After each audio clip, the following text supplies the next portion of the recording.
Bulletproof Radio, a state of high performance. Hey, it's Dave Asprey with Bulletproof Radio. Today's cool fact of the day is that based on a 2012 study, there may be a use for ambient noise. It can boost your creativity. In a paper published by Oxford University Press, researchers found that modest amounts of ambient background noise, around 70 decibels, would stimulate the creative centers of your brain, which means that your capacity for abstract or creative thought can increase, which is kind of cool. That's about the level of noise in a coffee shop or television on normal volume. The only problem, though, I might add, is that ambient noise might help abstract or creative thought, but what if you want is focused thought, that might actually be really, really bad for you. So the right type of sound environment completely changes the state of your brain. And another very small note about this cool fact of the day that's going on because it's cool is that this is very different for babies. There are white noise generators for babies that actually are harmful for them. Their brains don't put neurons down very well when they're listening to white noise. So babies like silence, unfortunately, because white noise generators are nice because they mean you get to talk if you're an adult. All right, enough about noise. Let's talk about today's episode. Today's episode is brought to you by Choline Force. Well, not really. It's just brought to you because I love doing Bulletproof Radio and because I get to talk to all sorts of cool people. But Choline Force is a rocking nootropic. This is the thing that I make that increases your levels of acetylcholine by both giving you raw materials to make your own acetylcholine as well as by making your body break down acetylcholine less. So if you're one of the approximately, I'm guessing around 2/3 of people who generally like, wow, I feel a difference from this, give it a shot. Choline Force on bulletproof.com. It is one of the things that belongs in a typical stack for cognitive performance. Unfair Advantage, which is a whole body nootropic, as well as Choline Force. That combination will totally rock it for you.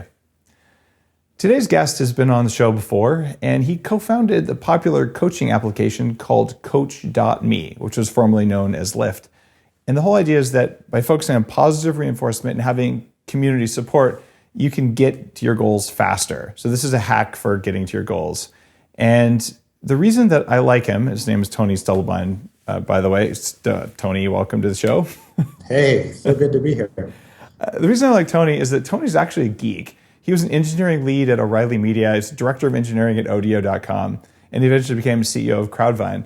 But the point here is when you take one of these like kind of dirty engineering minds, I only say that because I come from the same general world, and you have us start looking at what happens to human performance, what you get is you get a hacker doing things that normally hackers wouldn't do. And that's the essence of biohacking. So here, those two things, like, oh, people don't follow through on stuff. What helps? You look at the data, and then you build a system to take advantage of the knowledge from the data. And what do you know? There you go. You've got Coach.me. So welcome to the show. I think I already said that. But Tony, I'm always happy to get a chance to chat with you because you're working on a different part of biohacking. Yeah, Dave, I mean, good to be here. How many of your guests get 2 chances to hang out with you?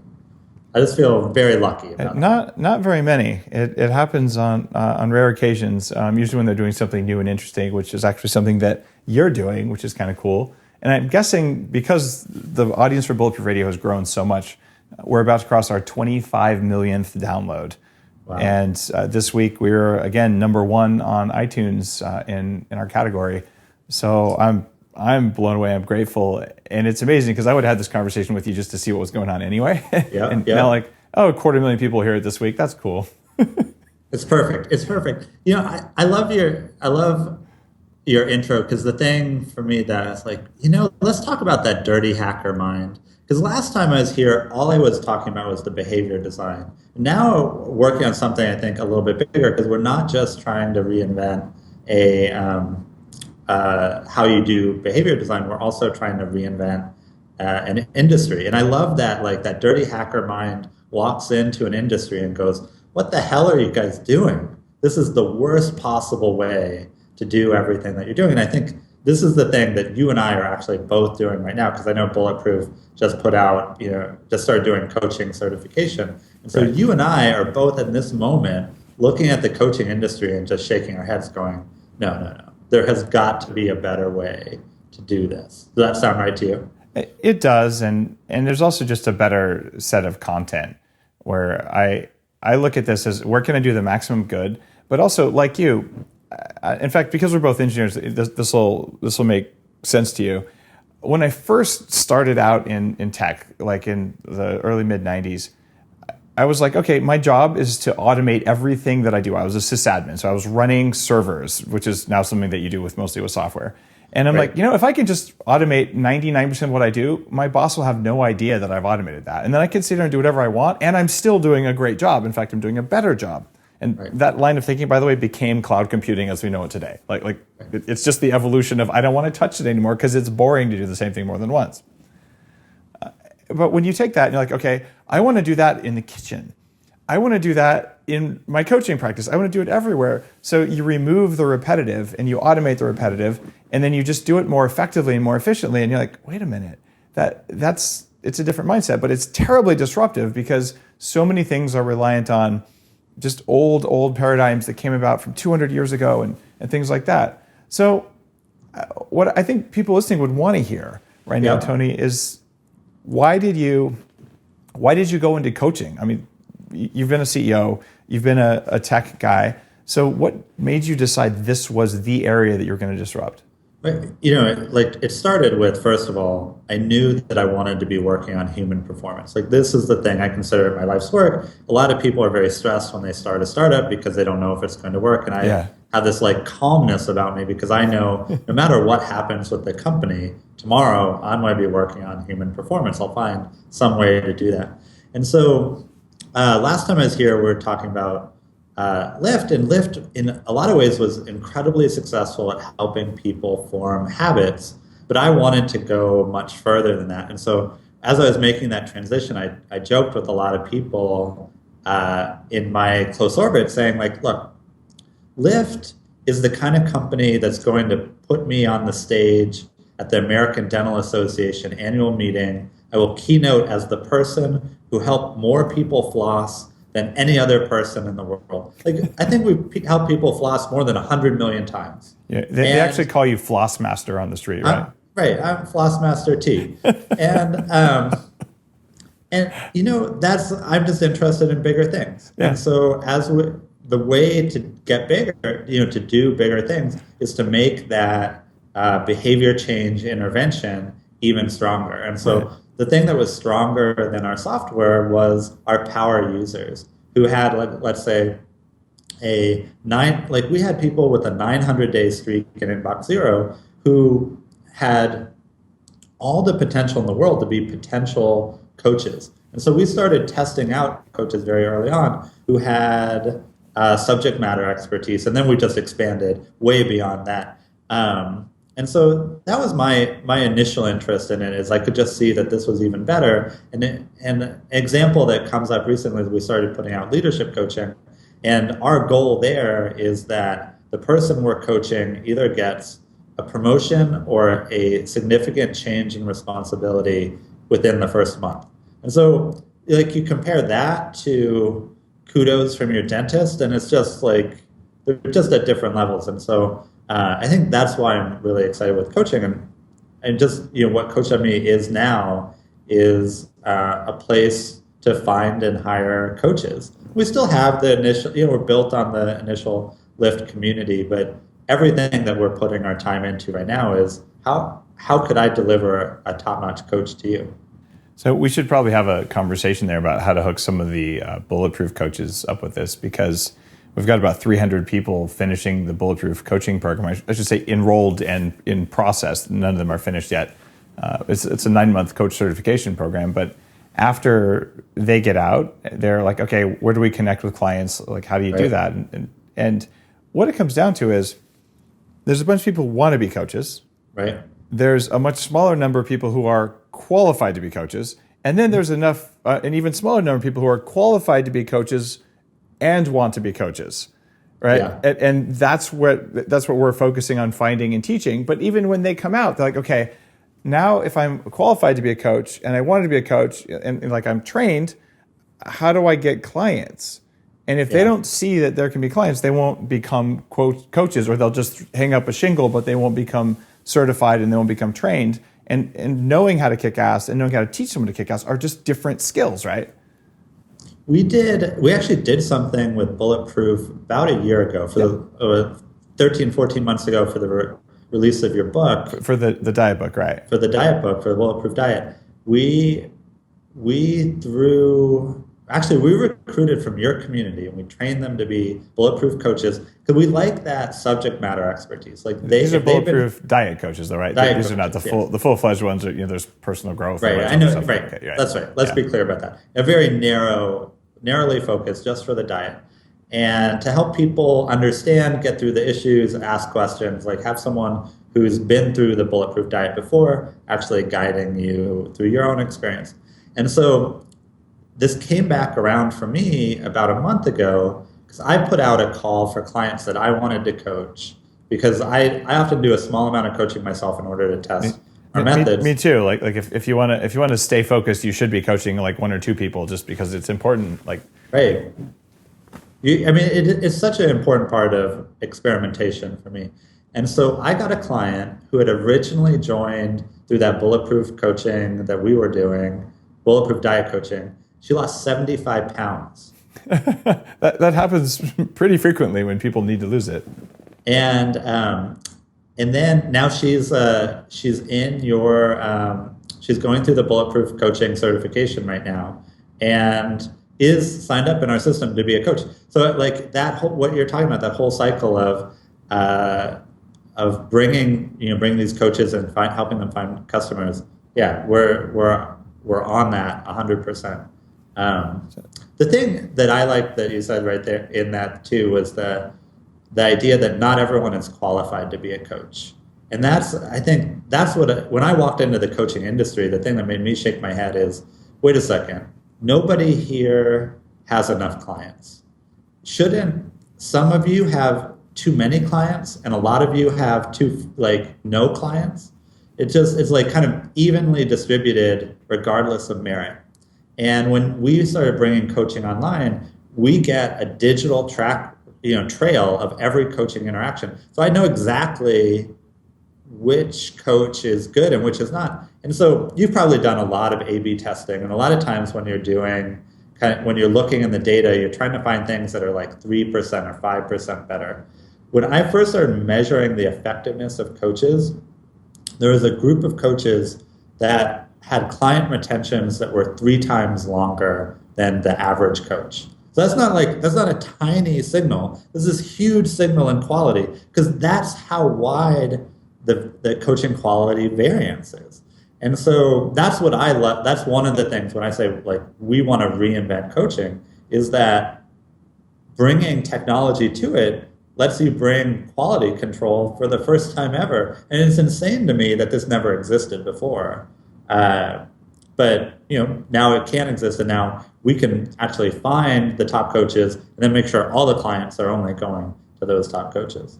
It's a really interesting idea. So let's say the vast majority of people listening to this, though, don't want to become coaches, or maybe they're thinking it's a way to escape their daily doldrum if they have such a thing.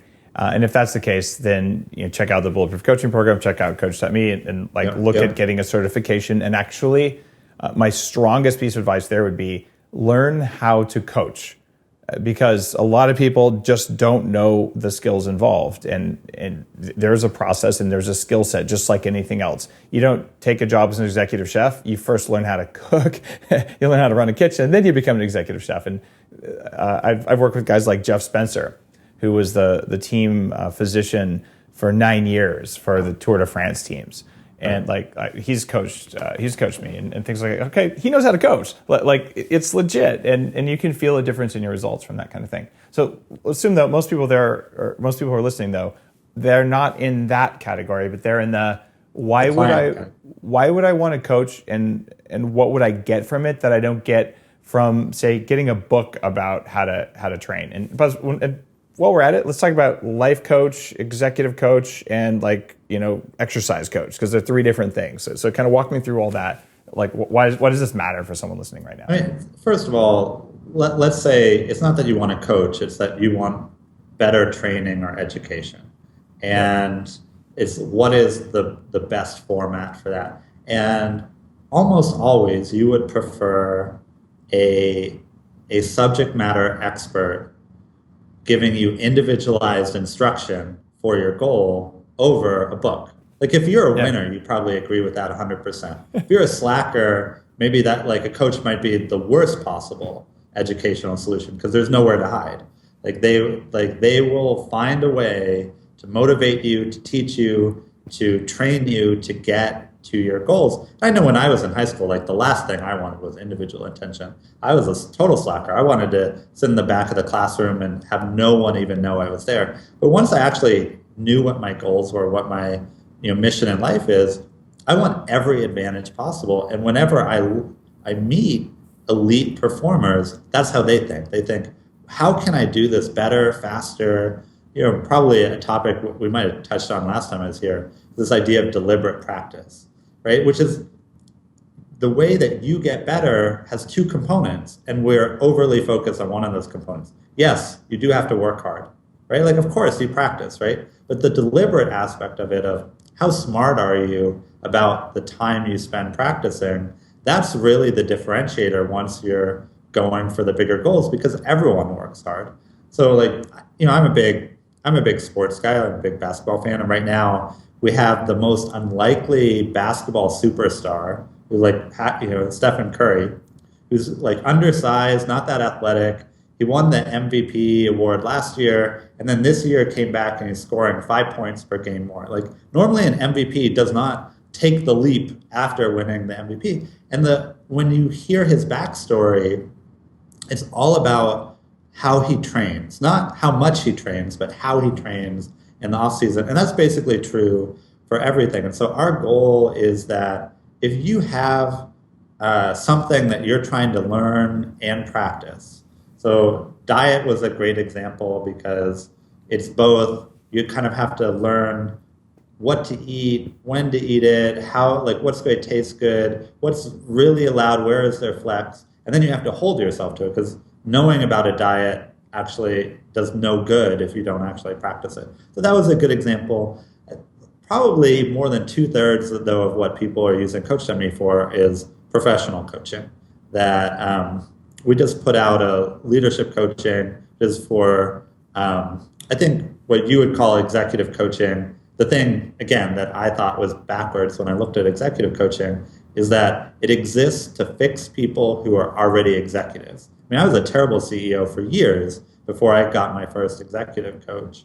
And if you're if you're thinking about what's the smart way to do this, you wouldn't fix people, you would groom them. You get them much earlier. And so our leadership coaching is for the early managers, the new team leads. And it's been selling like crazy because there's so many people who are in that position that say I want to be a VP, I want to be an SVP, I want to be a CEO one day, but I just got my first team, I'm managing for the first time, and I don't know what to do. I'm in over my head, and I want to learn how to do this well as quickly as possible. Okay, so those are sort of the categories, and your point there. I talk a lot on Bulletproof Radio about getting a mentor. It really makes sense to have someone who's going to help you there. But a mentor is one thing, but they don't necessarily hold you accountable. They give you advice, and if you want someone to help hold you accountable, that's one of the things a coach can do really, really well. They can do the advice thing, and they can also say, and by the way, last time you said you're going to do this and you didn't do it, so what the hell's your problem?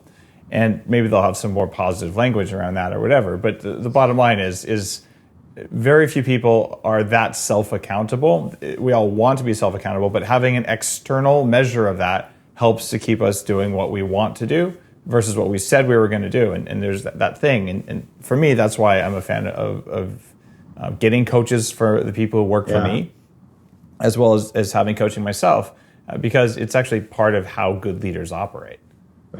Right. And so when you guys are putting together your coaching certification, there's actually a debate in coaching communities about how much advice to give. Is that a debate that you've had? It's not, because the Bulletproof coaching is different. We teach our coaches to have a personal presence, and so there's some actual personal transformation, personal growth stuff that has to happen to be an effective coach. If you're coaching out of ego, like a lot of coaches do, from my understanding of the world, you're not going to be an effective coach. And any advice you give is going to be tainted by your own kind of desires that you're less conscious about. So what we're working to do there is give you a sense of presence, a sense of awareness, and then a set of tools to offer. So we do tell you, all right, look, let's, for instance, work with a client and let's tell the client, all right, you have some things that slow you down and make you weak and make you less productive.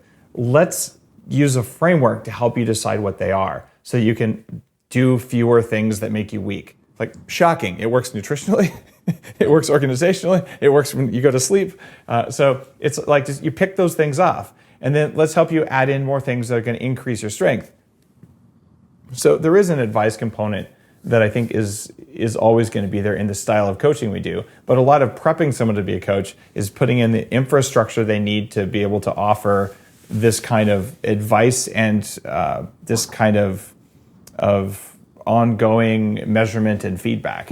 And it's a complex thing because it's not a paleo certification by a long shot. It's not even a nutritional or a functional anything kind of certification. It's a coaching certification. And just if food is what you need to kick more ass, then we'll teach our coaches to talk about food. But it's 10-15% of what we do. I find I learn a lot about the clients by learning how we need to train coaches. Because, we train the coaches and then we see the results of that training, whereas a lot of people don't have that feedback loop.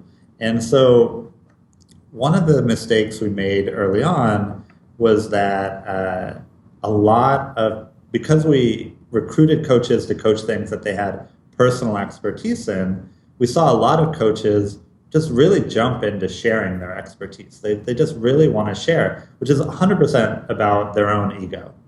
And I think that's why a lot of the coaching world is about facilitation, or absolutely the number one kind of psychological skill that we teach in our coaches. And it's not number one because we teach a lot of it. It's number one because the data says this is the top thing you need to be able to do.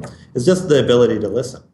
And so because our coaching is online, we can see a transcript of the interaction between the coach and the client. And a lot of times the coach will say, like, I don't understand why the client canceled on me because I was giving really good advice. And you'll just see in the transcript, the client said something really important. The client did not respond to that in any way, did not acknowledge it, and then went on giving advice. And then it's like, and then they never got another message from their client.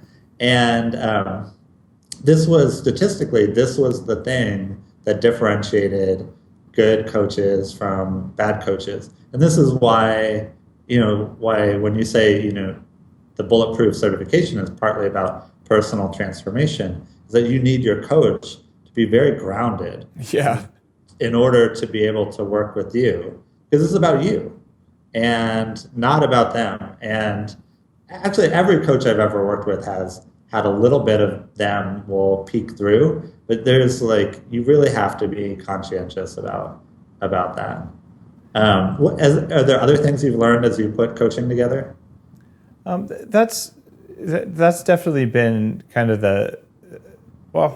there's a bunch of stuff we learned, but I don't want to make this too much about the bulletproof coaching kind of thing. Sure. I want to pick your brain because last time we talked about building specific habits, but I want to talk about your personal habits because you're running Coach Taught Me.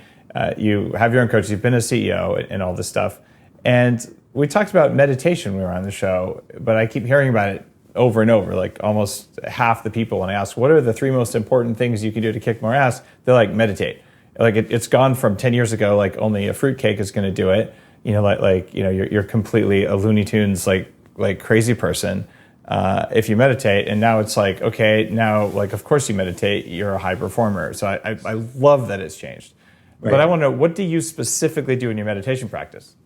Oh, I have a very simple meditation because the thing that I learned actually from our research, we did a whole research project on this, it is the value of consistency.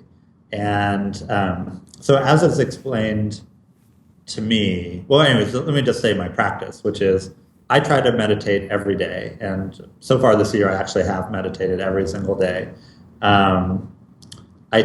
Ideally, I will meditate on BART, which is the Bay Area subway, on my way to work. So I just have to say, is that a BART opening meditation? Anyway, sorry. I just lost half my subscribers with that pun, by the way. So. I might as well leave. No one's listening anymore. No, jokes are good.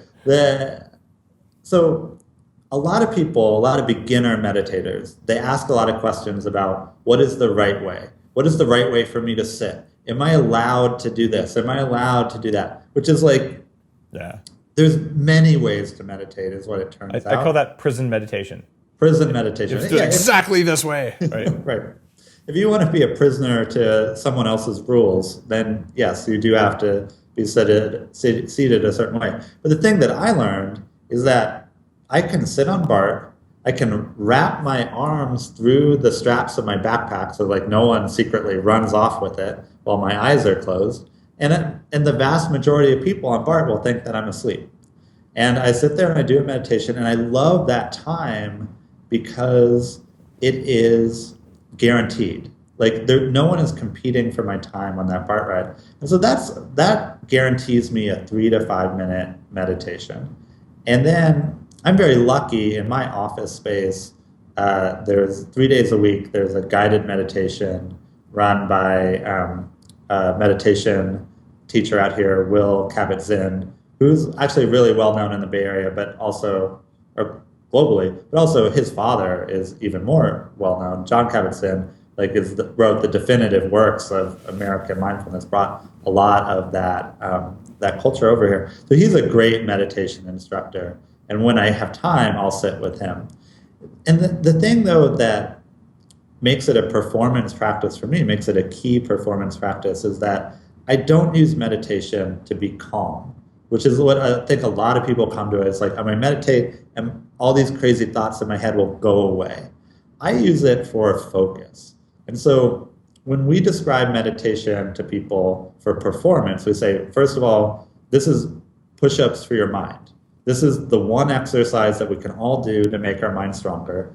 And then each push-up, each repetition of a push-up is this one particular thing that happens in a standard breath-based mindfulness meditation, which is your mind wanders. That's good. The more times your mind wanders, the more push-ups you're going to get.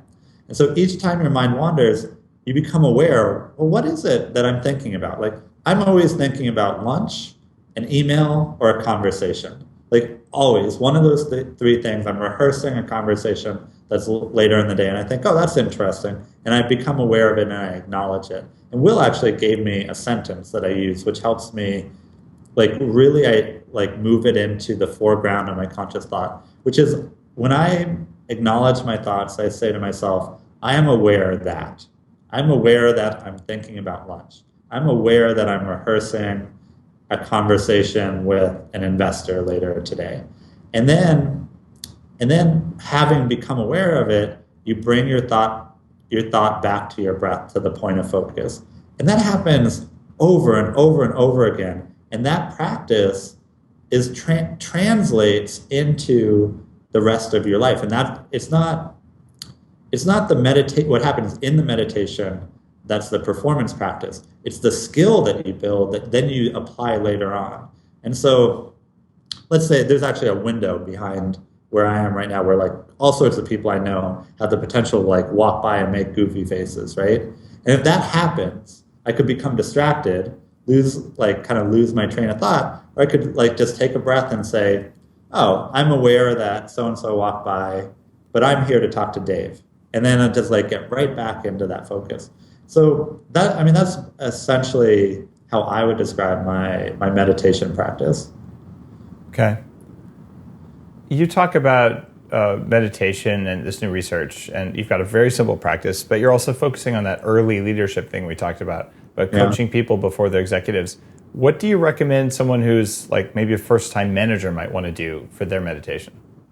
In a lot of ways, the meditation practice is not the the tricky part, right? I think there's a lot of places, like you could download Headspace, you could download Calm. Yeah. CoachMe has meditation practices built in, has meditation coaches built in who are great. So, so strong in helping you apply it. But what I would want to do is describe to you how to apply it. When you're the first-time manager, a lot of what is happening is your gut is telling you you should have a conversation, but your skills and your anxiety are preventing you. Well said, yeah. Right?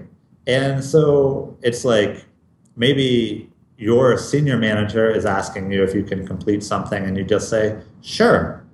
Because you want to please the people around you. And but the reality is you haven't thought it through. And, do we have time? What all is involved? What are the details, right? And so your gut is like, on the one hand, your anxiety is saying, I have to be agreeable. You might say yes, but your gut is saying, I'm not sure, right? And when that practice of awareness is saying, like, wait a second, my gut is saying something. All right, I'm aware that I don't really think that this is possible. Now let me do something about it. So, it's really like not rocket science at that point. You just say, I'm not sure, let me look into it and get back to you, right? So the actual actions aren't super complicated, but catching yourself is really, really hard. And this happens when you're managing people where they'll tell you something, what if, that you don't think is true, or that a lot of times what happens to me is someone will give me an answer and some part of me just wants to accept their answer. I want to believe what you're saying. But a lot of times what is actually going on with that answer is either they didn't understand what you were asking for, or they did not examine all of the potential options. And so I always have to catch myself and say, well, someone just delivered bad news to me. What do I want to do about it? Right. And that kind of awareness of your subconscious so that you can catch these things and actually, put into practice the skills of management, that, to me, that's what meditation brings to the new manager, the new leader. So I've worked with a lot of new managers over my years in Silicon Valley, and even with Bulletproof. And you talk about some things with young leaders that I think are really important for people listening to the show. And it's important because you either work for a young leader, you're working on becoming a young leader, or you work with young leaders, or you manage young leaders, or you're not working at all, in which case you still run into them all the time. Right. So this is something that everyone who is a leader now was once a young leader. And this is where mentoring can become really helpful. It's amazing what someone who's managed for 20 years will know how to do in a situation where you think it's the end of the world, and actually it's not. You just haven't been through it before. But you talk about going from responsiveness to responsibility and from certainty to uncertainty. And I want to know, in your own career, like what was that like for you when you realized I don't have to respond to that, but I own it? So this is actually the most pivotal moment in my career because, like a lot of engineers, you end up in some project that's failing miserably. And you just complain about it and you feel bad about yourself because it doesn't feel good to fail. And so I was on this one project that when I'd been assigned to it, what they told me is, we're ready to launch it in 3 weeks. Can you just fix these things and then can we launch? It's funny, they always phrase it to me as, can you fix these things so that we can launch? And I thought that, sure, I think I can fix those things, therefore we can launch. Of course, there's 100 things to fix. And so I was answering one half of the question correctly and then incorrectly answering the most important thing. So this went on for like 6 months, and every week someone would ask me, so, what's left? And I'd tell them what I knew was left. And really it was kind of the failing of the project manager to recognize that we were kept being late over and over and over again, and he needed to go and respect the company.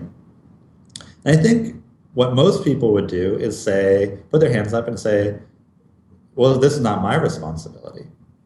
And I think that the reason people say that is because we've been poisoned by the educational system to think that there's always a hierarchy. It's like, when I was a kid, my parents knew what to do. When I went to school, my teachers knew what to do. When I was in college, my professors knew what to do. And then when I got my first job, my supervisor knew what to do. So I always thought the person above me knew what to do. So it was like 6 months of pain before I realized, in fact, my project manager didn't know what to do, and he was not going to fix it. So This is, I think, in a lot of ways, it's what I did was such a leap of like initiative that I can't imagine very many people would do it. But on the other hand, as you'll see, it was not that much work for a pretty gigantic payoff. And so on a Friday, I was so fed up, I went to the bookstore. This is back when there were lots of bookstores. And I bought this book, Rapid Development, which is by one of my favorite software development authors, Steve McConnell. It was basically a great book on software project management. And it starts with like 31 classic mistakes enumerated. And I just went through this list, checking them off. And I checked off 17. I was like, we were making 17 of the classic mistakes that you can make in software development. And that hooked me. I was like, right, I'm going to fix this thing. And I read the entire book over a weekend. And then on Monday, instead of going and doing my job, I went and found an office kind of in a quarter of the building where nobody could find me. And I spent 2 days speccing the entire project. And then I called a meeting with the project manager and then my actual boss, who I think was someone that had a gut feeling that this project was a disaster, but just didn't know how to deal with it. And I said, here's we've been late for a long time. I just happened to spec out the entire project. You've been asking me, can we just fix these 3 things until we launch? But it turns out that there's 110 things that we need to fix. And over the last 6 months, we've only fixed 70 right? So my calculation of when we can launch is that we'll launch in 7 months, right? The project manager was like, well, that's unacceptable. And I was like, well, you do the math differently then. But like, I've done the work to say this is the reality. And so that was like 4 days of work where I was not doing what I was told. It was very much about initiative. But from that moment on, well, first of all, that project did eventually launch, and I did win that argument because I was more prepared, right? I mean, that's the thing that when we teach young leaders is that a lot of times you're losing these arguments because you're not prepared. And if you can go in and be over-prepared, like no one was more prepared to discuss the reality of that situation than me, because I was the only one who actually looked at all of the details and planned the whole thing out, laid the whole thing out. So I might not have been entirely correct, but I was sure as hell more correct than anyone else that I was talking to. And so if you think about that, that was a 4-day investment. My actual boss, who watched that whole thing go down, was so thrilled. She was tired of all the bullshit she was seeing, and she's like, well, here's someone that can actually get stuff done. Got promoted immediately. I ended up getting noticed by a bunch of people who were kind of tangentially related to the company. I got submitted to be head of engineering at the startup Odeo, which is where I ended up working on the first version of Twitter. I became really good friends with the CEO of Odeo, Evan Williams, who is the founder of Blogger, of Twitter, and now of Medium. And so I think it all came from 4 days of initiative. And that's the best 4-day investment that I've ever made in myself. So just sitting down and getting the facts and being ready. It's a great strategy. Go and hide in a room and do what needs doing. I work from home. A lot of people do that now. But when I worked in big office land, last thing you want to do is be where people can find you if you want to get work done. So what you were doing is you were cutting out distractions. And I always figured out if you go to the floor where that's like accounting, legal, and HR, I don't know that they do that much. So you could just kind of go into their conference rooms and just hang out, and you're unlikely to be harassed by other engineers or marketing people, or whoever your normal customers are. And yeah, that's a cool, kind of a cool story. And you go in and you do that, and you can really change things. And so what you did is, instead of being responsive, where all stuff's coming in, you're sort of just responding to it, you became responsible, and you figured out what's the strategic plan. And I will hire people who can show that they have that skill, because any good manager they want to hire people who are responsible for things. Right. Because even once you know when you're a manager, okay, I'm responsible for it, but now you need to shift the responsibility down to a layer of people who you know will be able to take responsibility and own it and deliver results, because you're ultimately responsible, but you're not responsible for day to day. And that's how companies work. But I don't think a lot of coaches teach this. Maybe some of them do. And the ones who do are not the ones who teach you how to lift heavy or the ones who teach you how to eat. Like, those are organizational coaches. Those are executive coaches, business coaches, whatever you want to call them. But if you don't have a good mentor, or you don't have someone who teaches you this, either through the school of hard knocks or through some other things, you're probably not going to be that effective. And if you're wise enough when you're young to get this kind of knowledge, you'll probably end up with a lot less scar tissue than the average manager who's been doing it for a while, who just has to learn these things by failing over and over. Certainly that worked for me. It's like one of the big career hacks is because it's almost like a secret, right? That no one tells you that this is going to happen. Like, you're going to have an epiphany one day and realize, like, oh, I could be the person who solves that. And I had a coach explain it to me. This is like really a confrontational framing, but he said he looks at the work world as essentially having adults and children. And to be a good child, you do your chores, you do your homework, you do what your boss says. And that mindset is so ingrained in you that you continue to be a child for a long time when you enter the work world. And almost the worst possible thing to happen to you is that you never wake up from that. That you become a very senior child, the sort of the subject matter expert who's a complete jerk to work for, because they never really realize the big picture. And the adult is the person that's like, my house burned down. Well, I don't know how to get a new house, but I'm going to find out, right? You're responsible for those things no matter what. So the funny thing to me when he gave me that framing is like, well, wait a second. For 22 years, my parents told me I was going to become an adult, right? They prepped me for the idea that one day I would, they believed in college. One day I would go to college, I would graduate college, and then I would be on my own. I'd be an adult, paying my own rent, having a job. So I was very prepped for that idea. But that realization I had, going to buy the book to fix this project, no one had even told me that was coming down the pipe. Wow. I was just I had no idea that was a possibility. I just assumed, I don't know. I didn't know how it went, but I just always assumed that people above me would know what's going on. I had a very hierarchical view. So that's why I say I feel like in a lot of ways the educational system poisons you to think in a way that's not very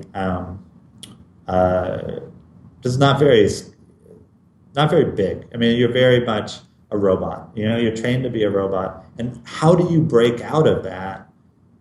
It's an interesting question, and it's, I think, very ad hoc, and that's something we would like to do with our coaching, is to make it less ad hoc. Cool. It's a big challenge, but it's one that can change a lot of lives, which is really cool. Last time you answered the standard Bulletproof interview question, and I doubt you remember what you said. So I'm going to ask it to you again and see what the changes are. We're going to do an A/B test here. And sort of see what shifted for you. So if someone came to you tomorrow and said, Tony, I want to kick more ass at everything I do. I want to be better at everything. What are the three most important things I should know? So you run Coach.me. You've had a lot of coaching. You've looked at coaching. You've got a unique perspective on this. What are the three things everyone needs? That's a great question. As I go through it, kind of these are philosophies of life. That the first that I would start with is a mission. And the underlying mechanism that makes a mission important is this concept of compounding interest, right? This is something I learned from Warren Buffett. But it's if you switch every year, if you switch every month what you're doing, you're never going to develop true expertise or mastery. And even our friend Tim Ferriss, who is very much tries lots of different things, is very experimental. Through that whole process, I think he personally develops a mastery over learning. And so that is, I think that, he has a mission in that world, right?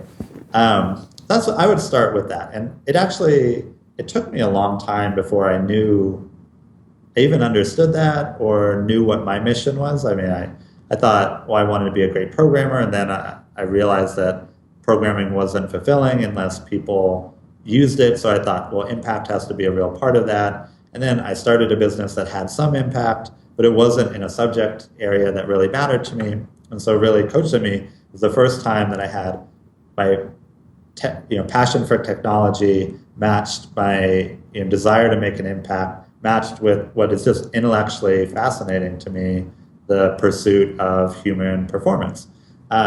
So in 50 years, I mean, I'm curious for you to ask me this question 50 years from now. I think I might have this genius answer. And because this is my mission, my life's mission. The second, and we talked about, like, I think meditation is this key skill, although it didn't frame it the way I usually do. I think a lot about the Daniel Kahneman book, Thinking Fast and Slow, right? That a lot of we're very emotional creatures, and the most rational of us kind of irrationally deny that, right? That, and so as I've worked in self-improvement with more and more gurus, is I've actually come to respect the emotional impact of a lot of what I'm doing. It's like, if I'm not being trained emotionally at the same time as being trained rationally, then I get that it's not going to work at the level that it should. And so a lot of why I meditate is to be able to work more effectively with who I actually am, which is like all, kind of hovering at the subconscious and below. So that would be the second. And you want a third, huh? Yeah, just three big things. They don't have to be too complex, but usually people, they think about it like, oh yeah, like if someone came to me just didn't know, and I want to kick ass at everything, like, okay, what are the common elements of that? Here's a third that I'm trying to put into practice. This is like kind of the struggle right now, is how to make this really work, is joy. So one of the things I've observed about that's coming up kind of in human performance is these places where we make it really fun, people perform even better. And I think fun has a bad rap because it used to be used to disassociate. It was like, well, this running is not fun, let's listen to music, right? And it's actually, most serious runners, which I used to be a very serious runner, know that in order to run fast, the best possible thing is actually not to disassociate, but to associate. Like, what am I feeling? What is this pain feeling that I'm experiencing right now? Which of my legs are burning more? Just to be with it in the moment. But then of course, I got this from sports. I started paying attention to how the Golden State Warriors run their team. They won the championship last year. And they do this really funny thing to start their practice, which is, they're one of the most disciplined, most analytical teams ever. They run very complex offense, a very complex defense. But the way that they start their practice is not by running the plays or looking at tape. Is they just turn on really loud music and the whole team just flings full court shots. No one on the team is even going to take one of these shots in a game. The whole thing is just goofing around. There's zero pressure on that part of it, but it gets you fully engaged in that. And so I was thinking about that when I rearranged my morning routine. Is the first time I arranged my morning routine, I wrote everything down in the most efficient way possible, and then I practiced it. I actually spent a Saturday afternoon getting into bed, getting out of bed, getting into the shower, doing the whole thing. It's I do shampoo, then soap, towel, and I got the time, down. It narrowed it down more and more. And then it kind of dawned on me that I wasn't super excited to get out of bed, even though I had a very efficient morning routine. So I redid my morning routine, where the first thing in my morning routine is to get out of bed, get on the couch and invite the dog into my lap. And it was like, it just made the whole morning work for me. And same, cool. I try to write first thing in the morning, because that's the part of work that for me is like a unadulterated joy. Whereas I've got lots of other things that are fine. Like we're doing our taxes, we're getting a 409A evaluation. Like I'm like making all these things happen, but that's not the thing that actually gets me out of bed in the morning. So that third piece, I think, is really underappreciated. And I'm working a lot more of that into my work and my performance habits. So more joy it is. Well, Tony, thanks a ton for coming on Bulletproof Radio and sharing those kind of secrets about coaching and talking about the things that have made the most difference for you. Where can people find out more about you? I know coach.me is pretty obvious. Anywhere else you want them to go to find your work? I think that's the main thing. I'm very active on Twitter. I think I'm the 6th user of Twitter. So I have a lot of my stuff there, and people can follow me. I'm at Tony Stubblebine on Twitter. Nice. I definitely follow you. Tony, thanks for coming on. Have a beautiful day. You too. Have a great day. Have a joyful day. There you go. All right. If you enjoyed today's episode, do me a favor, head on over to iTunes and just leave a review and say, hey, this was worth watching. You can also find Bulletproof Radio on bulletproofexec.com, podcast1.com, and anywhere else you like to listen to podcasts. Leaving a review matters. And if you love this kind of content, head on over to bulletproof.com and subscribe to get Bulletproof coffee sent. We'll send you a couple bags of coffee, bottled brain octane oil, maybe some upgraded collagen. It'll come to you at a discount every month. You don't have to think about it. And it's just there every morning. You automate that habit, and it will totally change the way your morning goes. It's been a game changer for me for years, and I totally know you'll love it. And why think about it? Just make it happen. Have an awesome day.